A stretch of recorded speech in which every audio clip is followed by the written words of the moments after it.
They've been on the Earth for more than 80 million years. They're strong, agile, tough, and very aggressive. They hunted and outlasted the dinosaurs, spreading throughout the rivers of 4 continents. They've survived mass extinctions, glaciations, and geological cataclysms. But now they face the most powerful predator that the Earth has ever seen. Us, human beings.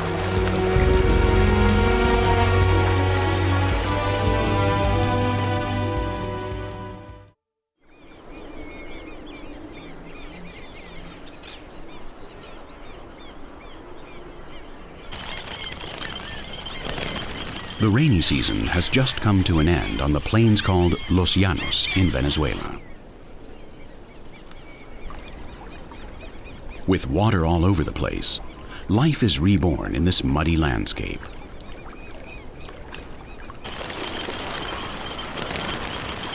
For all the animals whose lives are linked to water, this is the time of year of abundance, when they all mate, raise their young, and seek out new territories.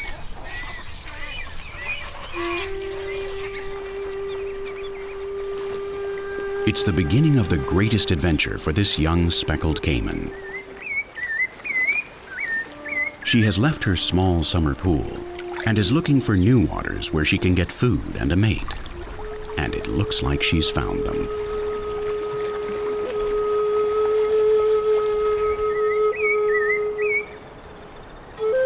Most of the speckled caiman's prey are fish.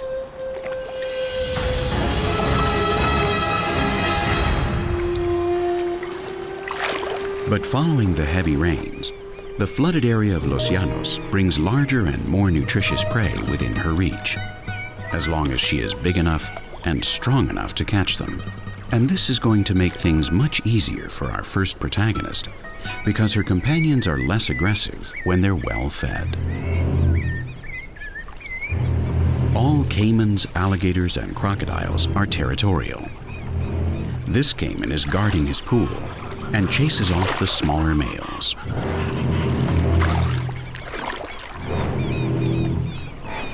From the water, the recently arrived female keeps her eyes on him. The male sees her and immediately goes into action. Ready to interrogate the intruder, the caiman approaches the newcomer.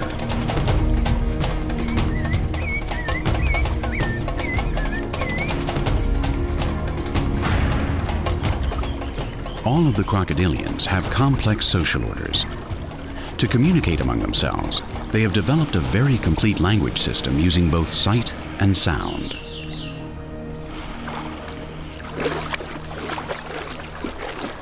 This language is composed of colors, vibrations, movements, splashes, and a broad range of body gestures that are quite visible above water.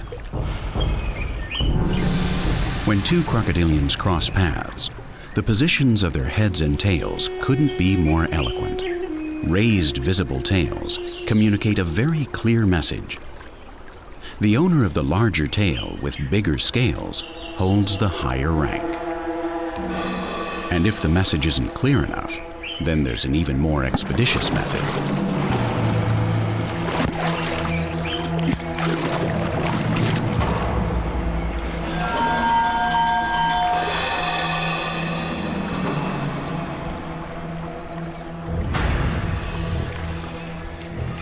This is exactly the message our protagonist receives.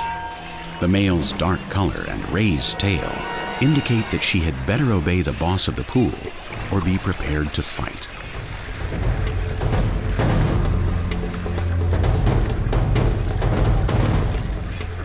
The caiman approaches, ready to attack if necessary. The female sees him coming and tries to skedaddle out of there. But the male is stronger and closes in.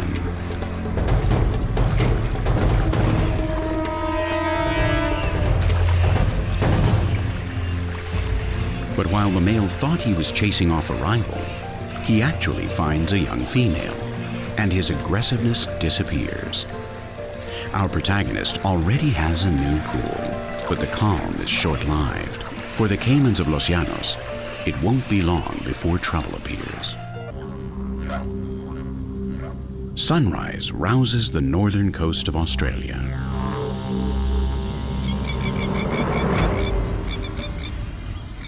The banks of the South Alligator River in Kakadu National Park seem to come to life when the riverside fauna return to their daily activities.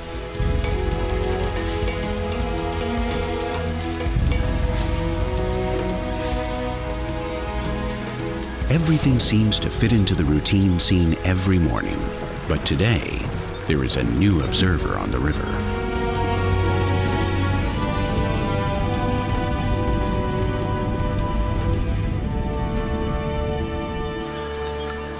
Our second protagonist has just arrived from the coast of Papua New Guinea. He is an adult saltwater crocodile and has swum upriver in search of new territories.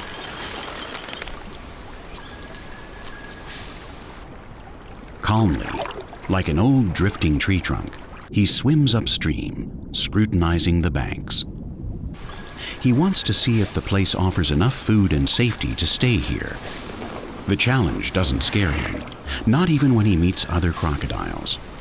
Not in vain, he is the descendant of a species that has learned to adapt to great changes over the last 80 million years.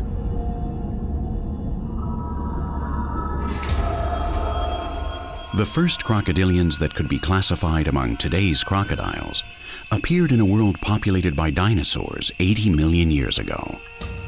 How have they been able to survive all this time?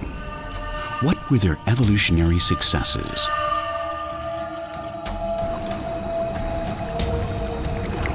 If we analyze the crocodile's body, we find numerous answers.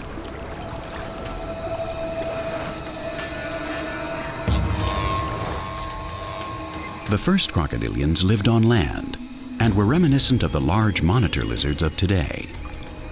When the groups slowly began to return to an aquatic environment, their bodies changed in such a way that they have hardly needed any further changes since then. This was the crocodile's greatest improvement for life in the water. Nostrils and eyes placed on the top of their heads. This adaptation allows all crocodiles to breathe, observe, and stalk their prey while remaining invisible under the water.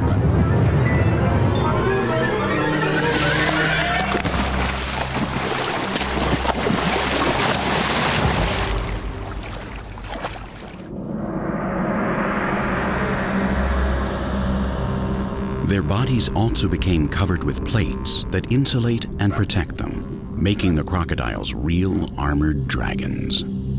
With ironclad bodies and the ability to stalk their prey undetected, it wasn't long before they became the greatest predators on the world's rivers.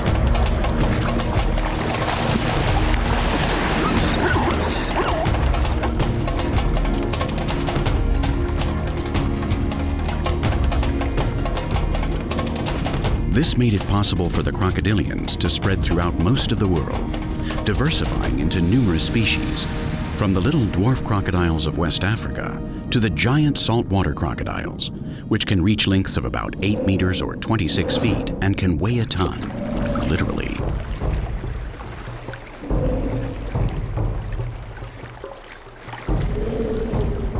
Today, there are 22 different species of crocodiles, alligators, caimans, and gharials living in the rivers of America, Africa, Asia, and Oceania. On all 4 continents, their only enemies are those of their own species and man.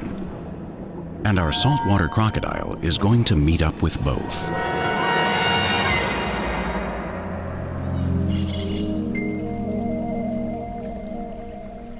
We'll find the third and final protagonist of our story on the island of Cuba, in the impenetrable marshes of the Zapata Swamp.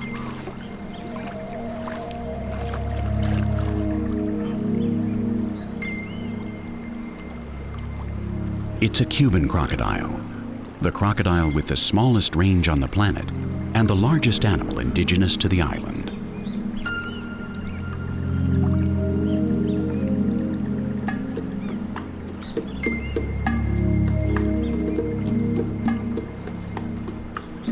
Our crocodile is looking for a mate, and his arrival hasn't gone unnoticed.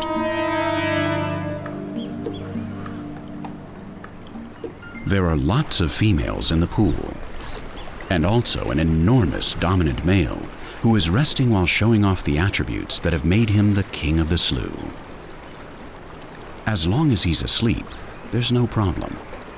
But the boss of each pool doesn't sleep for very long at a stretch.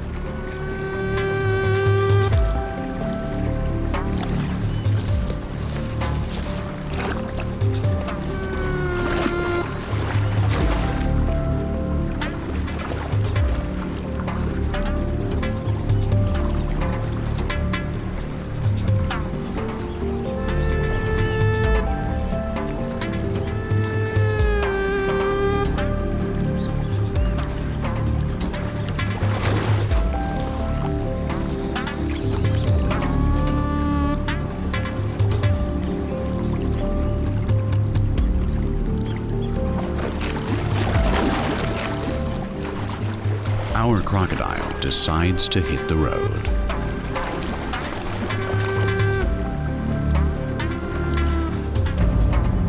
The swamp is full of sloughs, so he decides to try his luck in another one where the male isn't quite so big, or at least not one of his own species.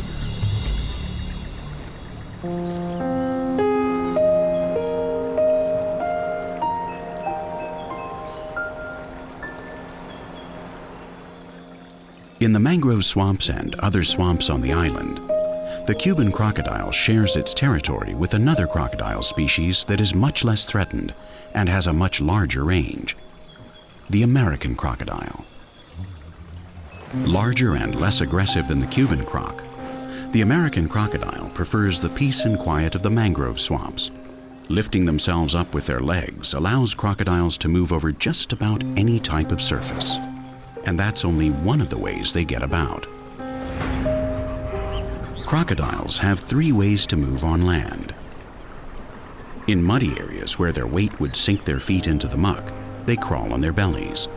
On firmer soils, they lift their bodies up to walk, sometimes using their tails to help them overcome the biggest obstacles. And whenever necessary, they can sprint for short distances at speeds of up to 17 kilometers per hour or over 10 miles per hour.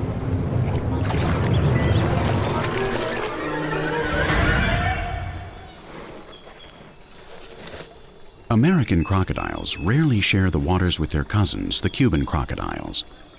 In general, they frequent the mangrove swamps along the coast and avoid the inland swamps.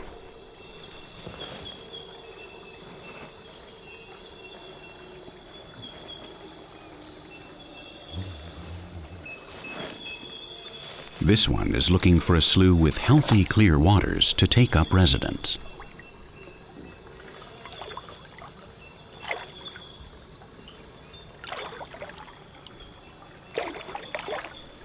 Although the mangrove swamps look forbidding, their waters are full of life. And that is precisely what this crocodile is looking for.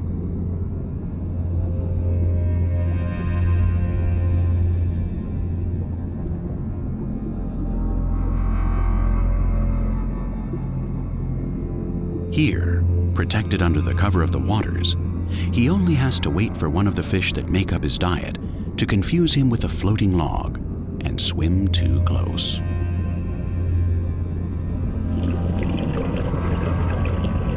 It's only a matter of time, and crocodiles are very patient.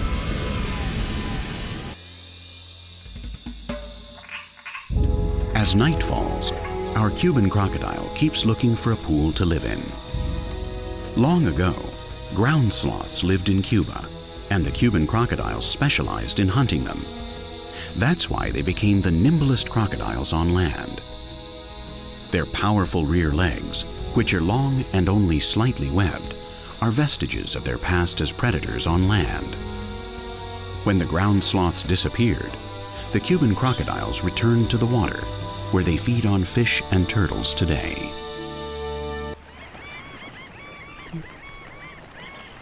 Back on Los Llanos in Venezuela, we find our spectacled caiman hunting for her first prey.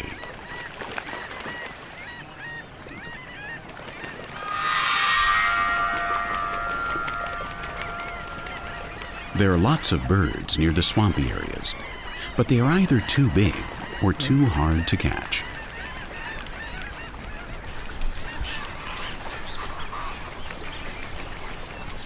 Chances look better under their nests.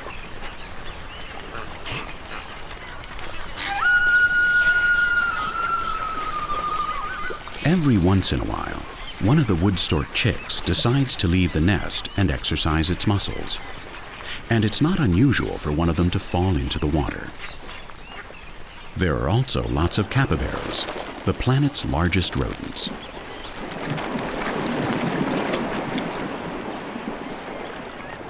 The capybaras not only approach the water, but often dive in to reach the tenderest water hyacinths.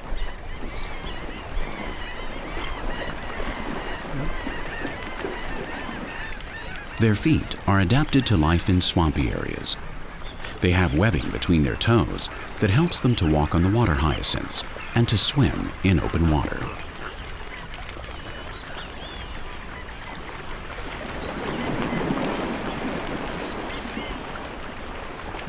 The problem for our protagonist is that the adult capybaras are too strong. Crocodiles don't kill their prey like most big predators. Their jaws are designed to grab and hold their prey, not to tear apart their flesh.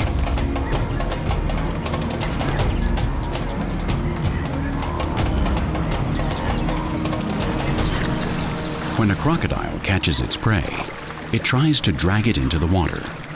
There, its heavy body plays in its favor.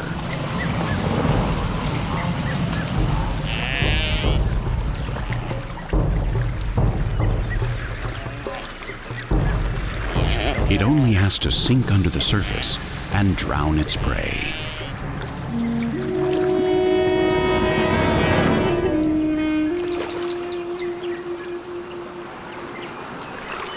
Once dead, if the prey is too big to swallow whole, the crocodile has to break it into pieces. But its jaws don't have molars to cut apart skin, muscles, and other flesh. A crocodile's teeth, which are replaced throughout the reptile's long life, are all alike.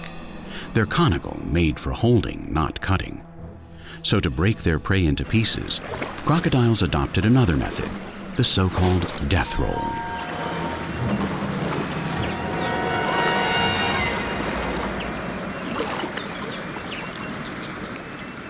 This giant Nile crocodile has caught a zebra. Other crocodiles want part of the booty, and so the giant lets them dismember it.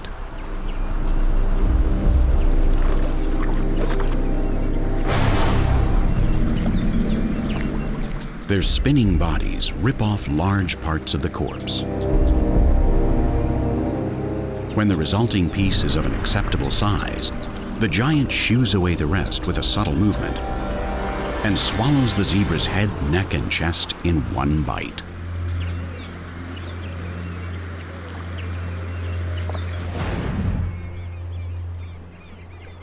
On Los Llanos in Venezuela, the spectacled caimans only try to catch the smallest capybaras, but their mothers, aware of the dangers, usually watch them carefully to make sure they don't make a fatal mistake.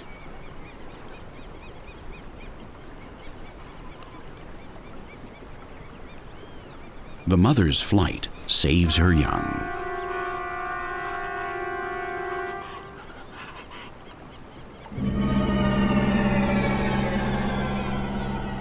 Meanwhile, our caiman keeps a close eye on the nests.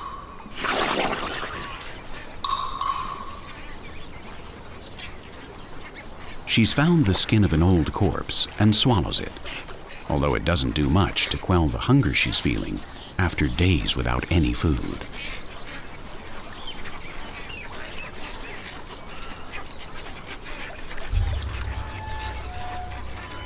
Near the birds' nests, she waits for her chance. Maybe she'll get lucky, and one of the chicks will put itself within her reach. And if not, there's always the underwater world.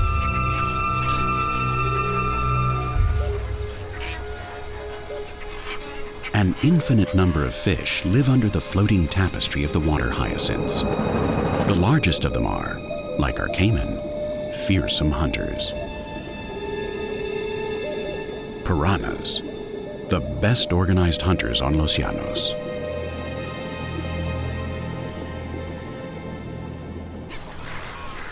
Unaware of the danger that awaits below their nests, the wood stork chicks gradually poke their heads out for a peek at the world.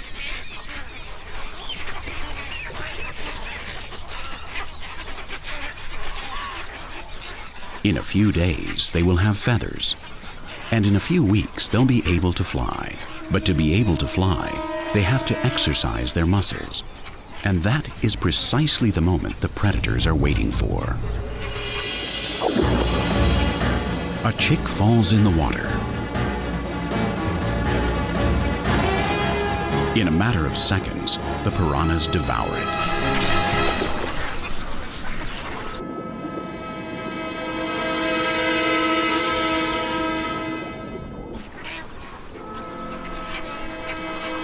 Our caiman misses the chance to dine on wood stork chick, but she finds a way to get some consolation and some revenge at the same time, because the main dish in her diet is precisely piranha.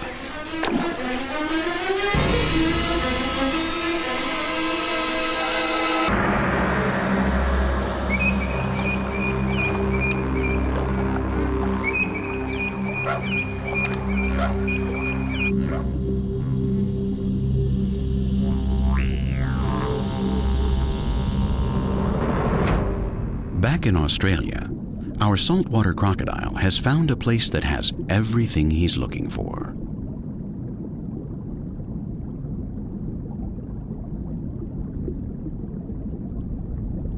Underwater, there are large fish, and on the surface, there are plenty of magpie geese, occasional mammals that approach the water to drink, and other saltwater crocodiles, one of which could become his mate.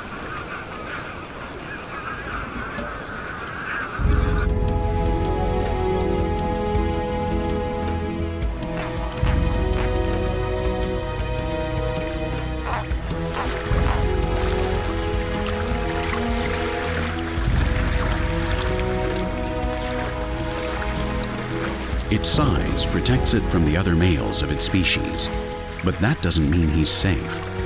There are livestock on the land by the river, and that means that somewhere nearby there are men, his only real enemies.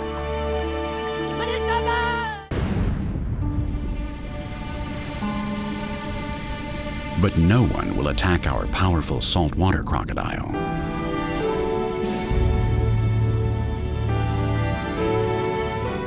Without knowing it, he has swum so far upriver that he has entered Kakadu National Park, where the law and the park rangers are on the lookout to prevent anyone from killing the saltwater crocodiles. Without having to worry about any enemies, the crocodile concentrates on what he knows how to do best, looking for and hunting prey.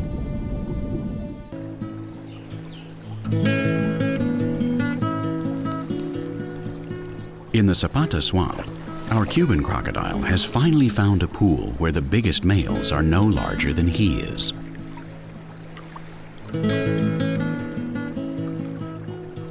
Many years ago, Cuban crocodiles were found in various parts of the Caribbean Sea, even as far away as the Bahamas. Today, they are only found here in Cuba, and their size has shrunk as much as their population has. Years ago, it wasn't unusual to find Cuban crocodiles as long as 5 meters or 16 feet. But today, none of them grow more than 3.5 meters, less than 12 feet. In his new pool, our crocodile may occasionally fight with his rivals. But given how evenly matched they will all think twice about it. After all, there are countless females in the swamp.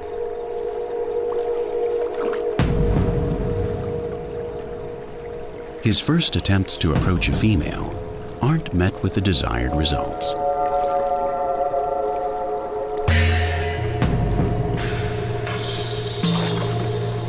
And he has his first clashes with some of the other males.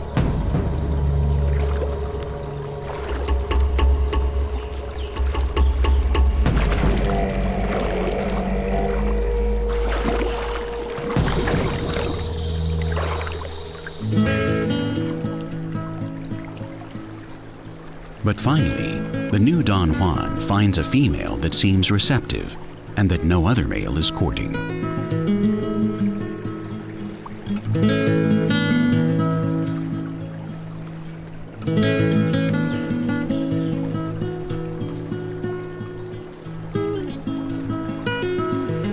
It looks like the new crocodile is going to be able to mate after all.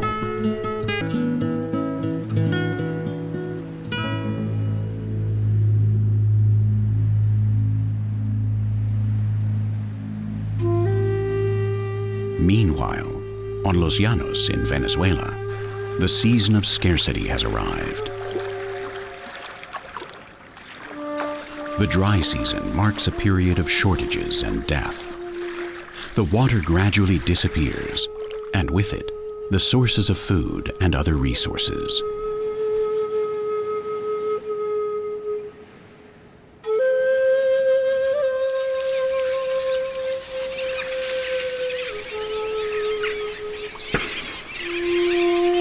The animals now congregate around the last remaining pools, where thanks to the lack of water, it's much easier to catch fish.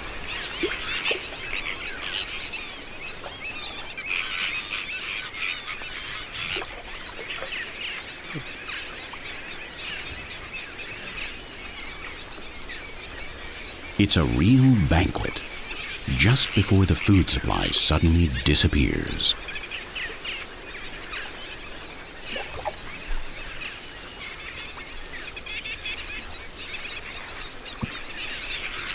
For the speckled caimans, the problem is dramatic. They need water in order to survive, and as Los Llanos slowly dry up, the caimans gradually gather in the last few pools left.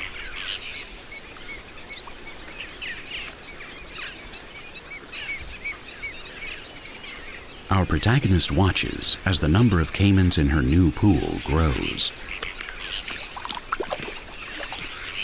She knows this brings really serious trouble. There is less and less water every day, and more caimans devouring the limited supply of fish left in it. This increases the quarreling, fighting, and harassment.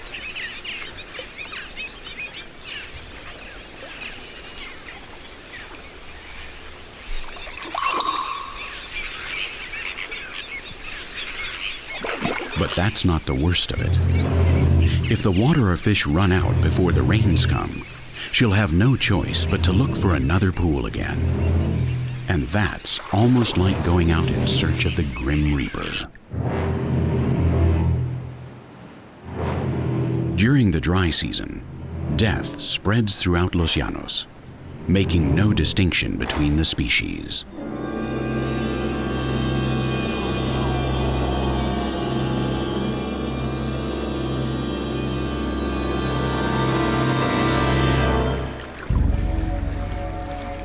Many of the spectacled caimans are left without food and water and have to search for new pools, leaving them exposed to hunger, the drought, and the heat.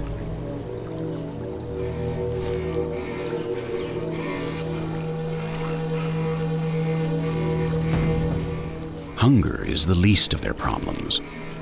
Their ability to gorge on huge prey and their slow digestion make it possible for crocodiles to go without eating for months. But the exposure to extreme temperatures can kill them.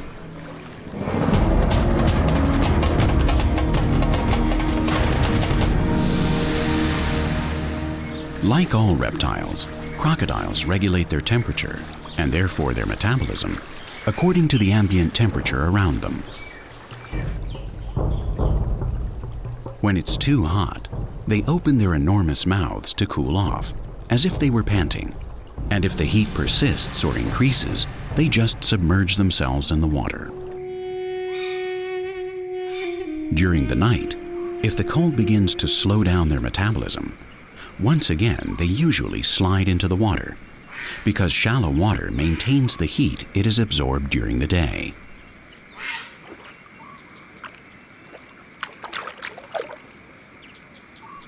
So they need water for more than just hunting and eating.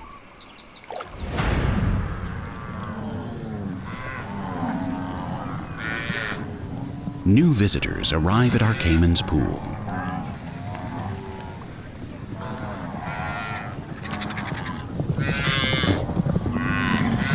The livestock of Los Llanos also suffer from the drought.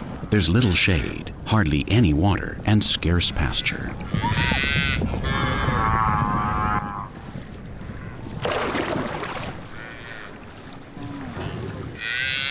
The scrawny cows try to survive around the last remaining pools.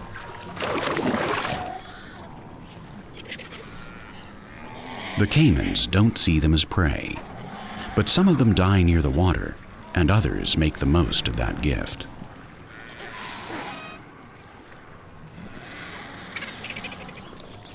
For the turkey vultures, the drought is a period of plenty.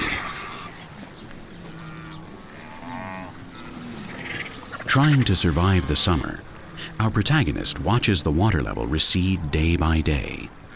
If it doesn't rain soon, she too will be forced to leave the pool and head out towards almost certain death.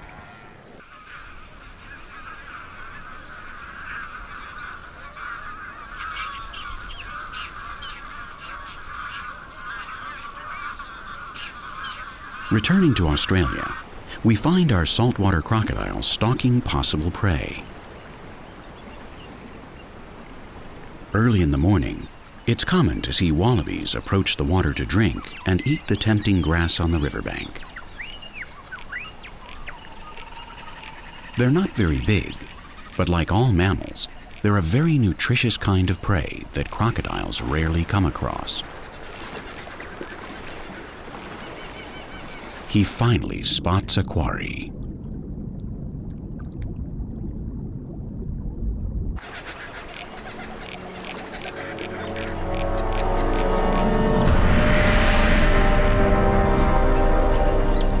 With the greatest of stealth, our crocodile approaches the wallaby from underwater.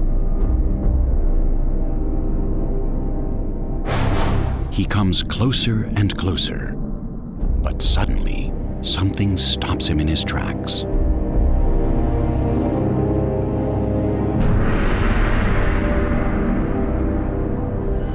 Another crocodile is stalking the same prey. And he's not only in a better position to catch the wallaby, he's also quite a bit larger and stronger than the newcomer.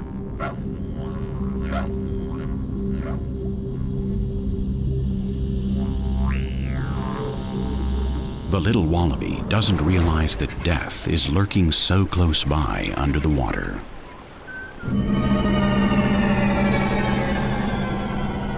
Our saltwater crocodile moves away from the spot. He knows the dice have already been cast.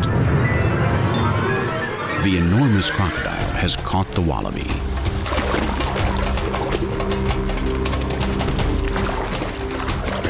When they hear the noisy splashing, other crocodiles slide into the water in hopes of snatching the remains of the feast. As our protagonist swims away, the croc violently shakes his head and rips the wallaby apart. A ton of weight spread out over 8 meters allows him to swallow half his prey in one gulp.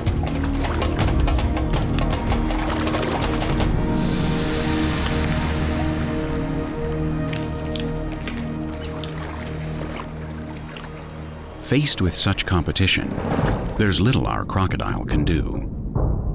He determinedly keeps swimming upriver, spurred on by growing hunger, and disappears into the Australian night in search of a new home.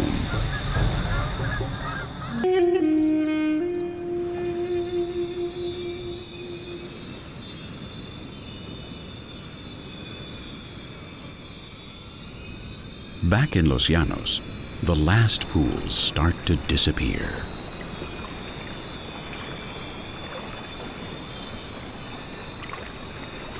The animals flee from the heat, seeking refuge in those pits and sloughs that still hold a little water and in the scant shade on the savanna.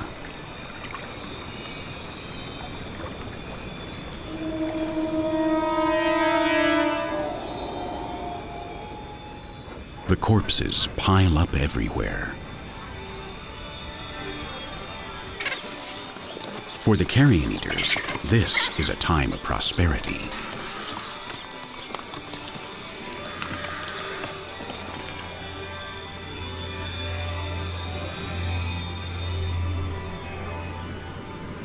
Many caimans that had to leave their pools in search of another with more water failed in their efforts, and their crackled remains lie on Los Llanos.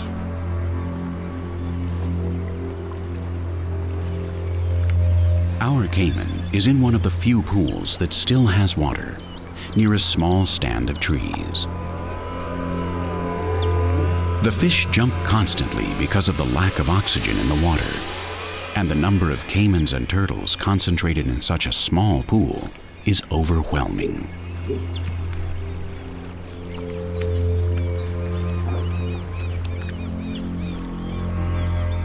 This attracts all the fish-eating birds in the area.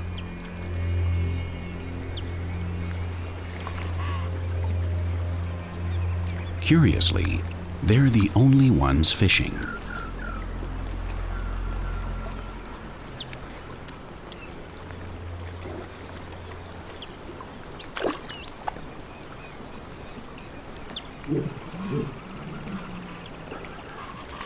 Not one of the caimans catches a single fish.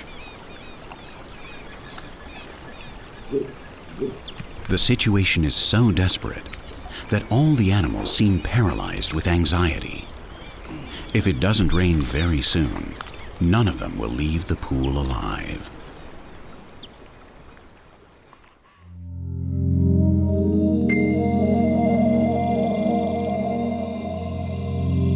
To the northeast of Venezuela, in inland Cuba, other protagonists are experiencing a radically different situation.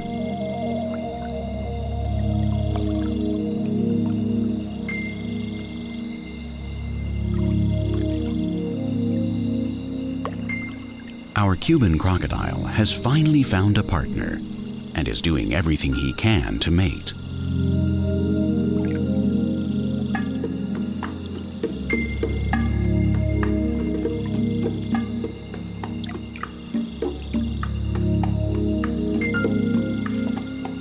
Courtship among crocodiles is surprisingly delicate. The female plays hard to get.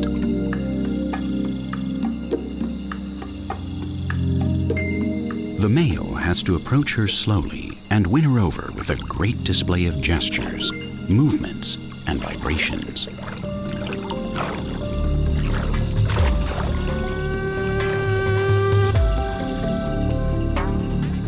If he manages to convince her, the female will let him mate with her, and our protagonist will have descendants.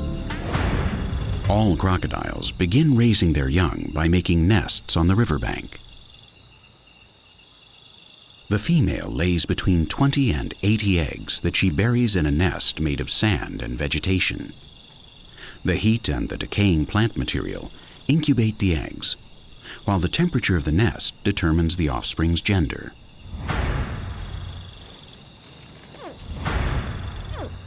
All the eggs hatch at the same time. They have communicated amongst themselves with little cries from inside their eggs, synchronized in this way since birth. This is the most dangerous period of their lives. The mother waits in the water to protect them, but they have to reach the water by themselves. And normally, there are plenty of predators waiting near the nests, such that most of the little crocs never make it into the water.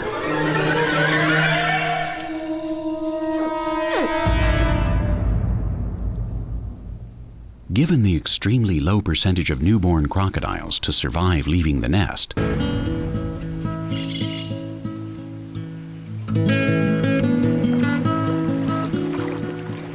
within the Zapata swamp, Our Cuban crocodile mates with his partner.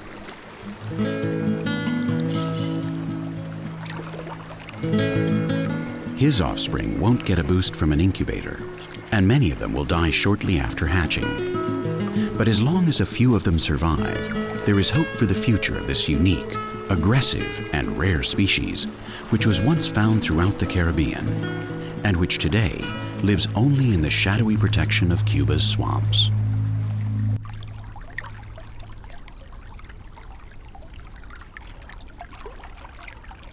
In the waters of the South Alligator River, in Australia, our saltwater crocodile is looking for another prey.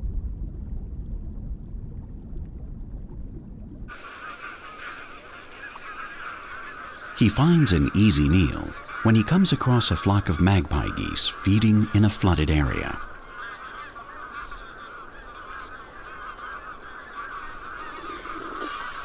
There are hundreds of them.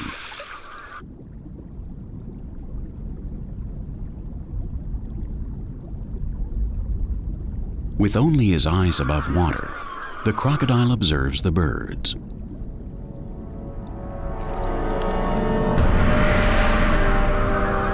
There's no way he can reach the ones on land. But if he finds one on the riverbank or in shallow water, he could try to catch it.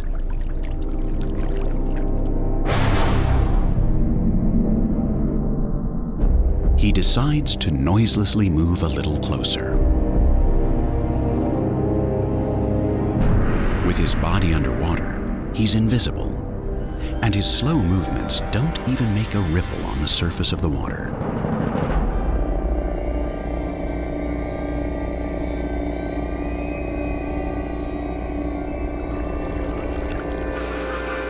There they are. Several of them are eating algae in a shallow area, but at least it's covered with water. He shifts his position again. He has already chosen his target and decides to attack.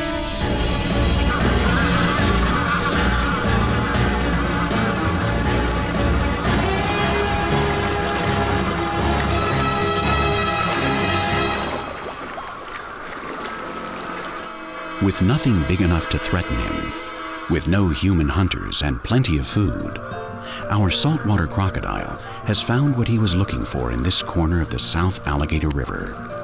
He finally has a home.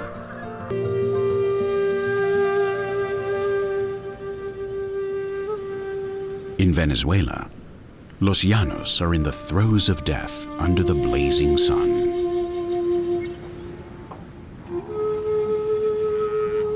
The animals can't endure much more.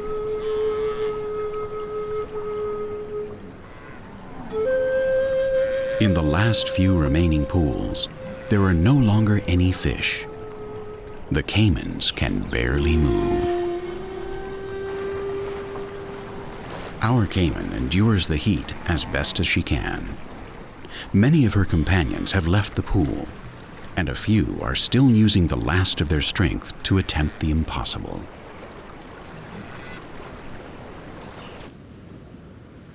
But you can't run away from the drought on Los Llanos.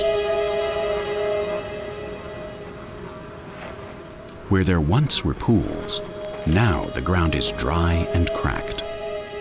Even the toughest animals desperately look for a bit of shade. The sun is implacable and relentless. There's no hope for any of the species unless the rains come.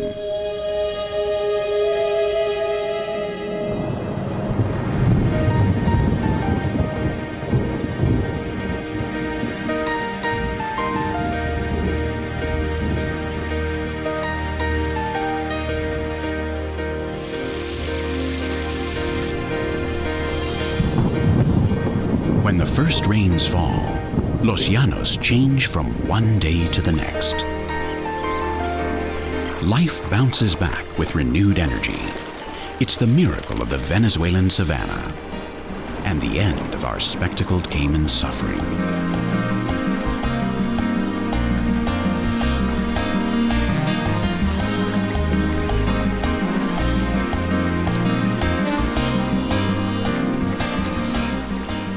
Like all crocodilians, she has outlived species that are more recent on the evolutionary chain, thanks to the croc's archaic adaptations.